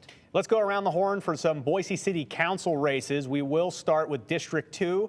Similar to what we were seeing before, Colin Nash out in front by about 613 votes. This is with 20% reporting. We've also got some more results coming in from District 3. Josh Johnston, about 35%. Narrow lead in front of Kathy Corliss. And Corliss actually was ahead on some of the earlier results that were coming in. This race specifically reporting at 25%. That one getting very close. 19 votes between Johnston and Corliss. Let's take a look now at District 4. Jordan Morales has inched in front at 71%. He leads by about 1,200 votes over in District 4. And finally, over in District 5 right now, Meredith Steed at 69% leads Jeremy Gugino, who's got 30. Stead, excuse me. I'm going to do that all night. I am so sorry, Meredith. Meredith Stead at 69%. Jeremy Gugino, 31%. All right, so as we reset here with you, we got about 10 minutes left in our program. If you'd like to text us your questions or your thoughts, we will continue to take a look at these into the 10 o'clock hour. You can text your questions to 208-321-5614 to the same number you see on your screen. You can also text the word results, and we will get you the link to the KTVB election page results. Let's take a look now at the update on the Meridian mayoral race. We know that the incumbent, Robert Simison, continues to inch out ahead in front at 78%, extending the lead to about 3,600 votes over Mike Hahn.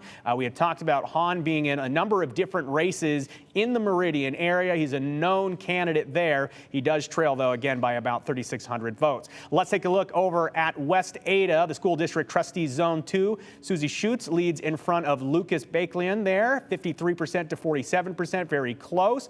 Dave Benetti remains in front in zone 4 of the West Ada School District trustees. DeLuna right behind there at 29%. And some other races we're keeping an eye on. Renee Ozuna ahead comfortably in zone 5 with 5% reporting there. Again, some of these are pretty preliminary results so far, but Ozuna does lead more by 736 votes in that race as well. Well, we are getting closer and closer to the 10 o'clock hour. Dr. Witt and I, we're the last two here at the table. Brian and Morgan, they're going to get ready for the news at 10. We won't just be talking about the election here tonight on the news at 10. There's, of course, other things that happened across the valley. Can you believe it? They had other news on Election Day. I can't believe it. But as these results are coming in and as we're seeing some of these races be pretty close, Dr. Witt, I'm curious, is it safe to say the closer the race, the longer it takes to count the votes? Yes, I think it's safe to say that. Okay. Yeah. One of the things I'm noticing today, though, is the lack of a story about voting itself. Yeah. Right? You know, we didn't have long lines. We haven't had any incidents or, you know, anything that would call into question the counting of the ballots. Yeah. And of course, the counties have just gone, you know, wild with all the cameras, right? So hypersensitive, yeah. So everybody can watch everything. So, you know, sometimes on election night, the story is the election machinery itself isn't working, but that's not the case today so far. It's interesting, too, because as we're watching some live shots of some of the election work going on, this is from Canyon County, our crew out there. I mean, it is remarkable, and I want to give credit to the Canyon County elections team that the running kind of joke was that Election Day, you're definitely going to stand in line in Canyon County, but they've taken some significant steps, especially this year, to make sure they cut down on lines, they give people more access to early voting. I know that, you know, they made a really conscious effort because, you know, we would show the long lines here on KTVB. People will be lined up at the O'Connor Fieldhouse there in the cold. They didn't want people doing that. They wanted people to come out and vote. So, I mean, pretty impressive to see counties really make steps to make sure that people are voting because, you know, I'm sure the counties will have some vested interest in some of the things, but when I talk to public officials, they say, look, we just want people to come out and vote. We want to know what the community has to say. Well, and they want the voting experience to be as painless as possible. And sometimes when there's rapid growth in a community, the fact that we allow people to register at the polls can cause, you know, a big set of lines. Occasionally, that's happened over the years, say out in Meridian, you know, precincts in Meridian where there's been a lot of people moving in. So I think Canyon County's trying to get ahead of all that this time. And, you know, for a race that will have a lot lower turnout, probably, than an even-yeared race, they've added a lot of stations to vote at. So I think it will help. And I think tonight is a really good dry run. As you're going to see some of the results scrolling through your page, we're just going to kind of talk over these. You can take a look as we start to wrap up our digital coverage. 1 year from tonight, we are going to have a presidential election. Yeah. We're going to have likely a very, very interesting next 12 months. And there's going to be a lot of attention on the polls a year from now. And I think it's a really good dry run right now in Ada County, Canyon County, smaller counties, whatever, you know, to get things in place, knowing that next year is going to be hyper-political. Yeah, I think every state has modified their election laws in one way or another. Some of them are trying to kind of make it harder to vote, and others are trying to make it easier. So we'll see how that plays out. But I think the COVID caused such a monumental change in how we vote, right?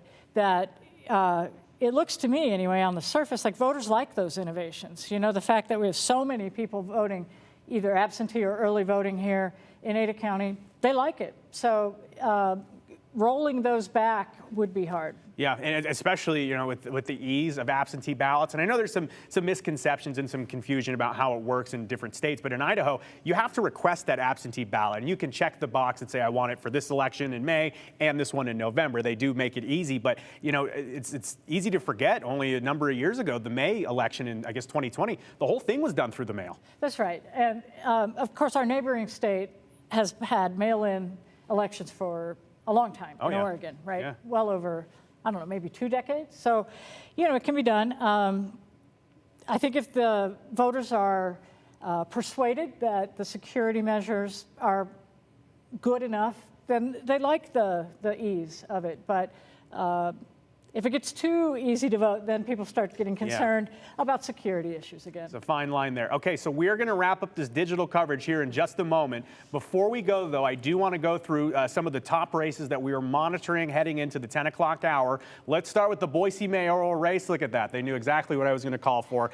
We do have a little bit of an update here. You can see Masterson at 40%, McLean at almost 60%. Again, our Andrew Bartline, he is live at the Lauren McLean party, so we will get to him coming up in our 10 o'clock hour. Our Abby Davis, we're expecting her to be at the Mike Masterson party as well, so we will have the coverage for you on that coming up at 10 o'clock. Also, a lot of talk about the Eagle mayoral race and the Ada County jail bond, so we'll take one more look at those before we let you go for now. And in Eagle, again, this is only 1% reporting, so I actually don't think this has changed in quite some time, but it's a pretty even heat right there between the incumbent, Jason Pierce, a man that he's on council with, Brad Pike, and then Stan Ridgway, the former mayor of Eagle, out in front at 33%. And then finally, we'll take a look at that Ada County jail bond. As Brian Holmes mentioned a short time ago, a little bit of a difference there, but the yes vote, it needs the 2/3, 66 2/3%. It is above that right now with only 11% reporting. Okay, so we're going to reset. We're going to step away. Dr. Witt and I will return with Morgan Romero and Brian Holmes coming up. We will also have the Secretary of State, Phil McGrain, live in studio coming up in our 10 o'clock hour. For now, though, if you want to get your results, if you want it sent right to your phone, you can keep on checking that link, 208-321-5614. You can also text any election comments or questions to that same number, and we'll try to get to those coming up in the 10 o'clock hour. All right, folks, we're just getting started here on KTVB. We will be back in about 15 minutes. We'll talk to you soon.